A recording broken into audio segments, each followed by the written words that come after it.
I don't believe, given this decision, Obamacare, and the decision in the Arizona case, a massive expansion of federal preemption and an assault on state sovereignty, this court deserves the reverence that some folks may think these courts should have. I don't believe that.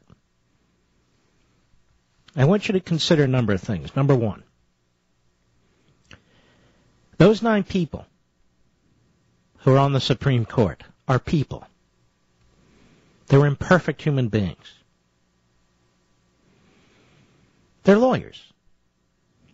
They put on black robes, they sit down, and many of them come with biases to the job, or with a different agenda, or a different outlook.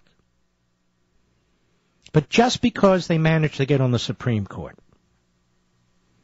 doesn't mean they're wiser than you, or more intelligent than you, or have more common sense than you. As a matter of fact, in many cases, they don't.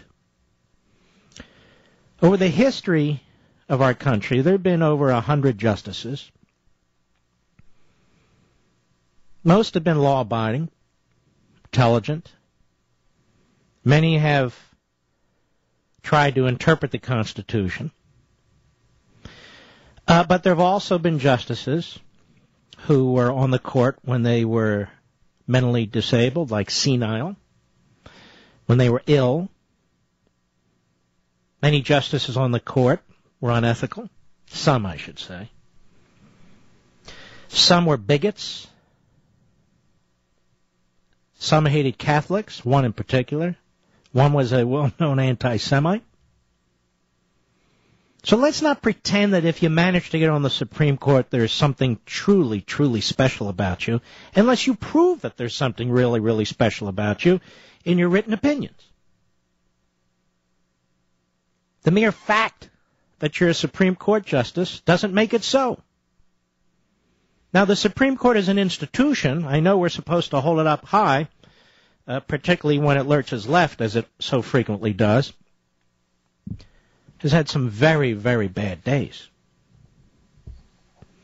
It's had some good days, too. But let us not forget the reality, the context.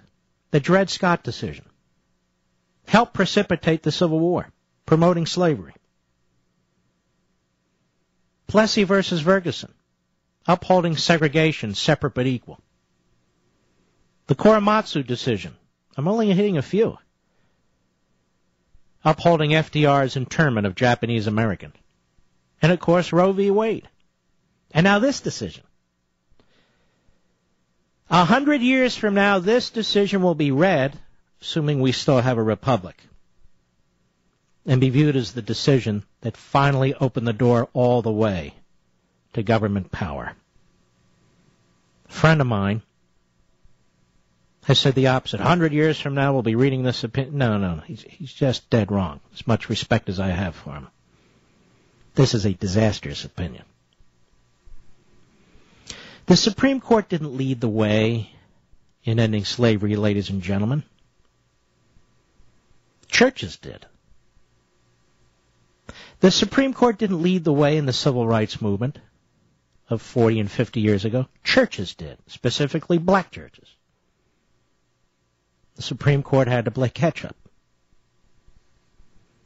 So there's this myth that's been built up around the court, particularly when it gets extremely activist, that is, anti-constitutionalist. And look at the people.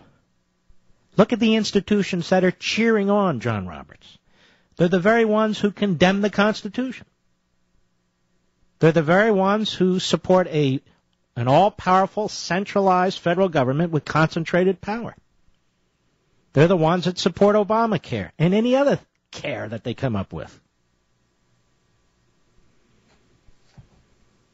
Now, and there's this institutional pressure on justices in the court, always from the left, pushing them left. Because law schools, the vast majority, the overwhelming majority of them, are left-wing, if not Marxist, beehives, where it is taught how to contravene and evade the Constitution's limits. And certain justices are praised, certain courts are praised, certain decisions are praised, when they effectively do that. You become a media darling not if you're a constitutionalist in the court, if you're an anti-constitutionalist on the court. You're embraced as a deep thinker. Yes, tyranny requires a lot of deep thinking. In Men in Black, which I wrote, I think, 7 years ago now, I suggested term limits for justices. I think we need to reconsider that. I think we need to reconsider this entire Supreme Court operation, how it should function, how we put justices on the court. I'll be right back.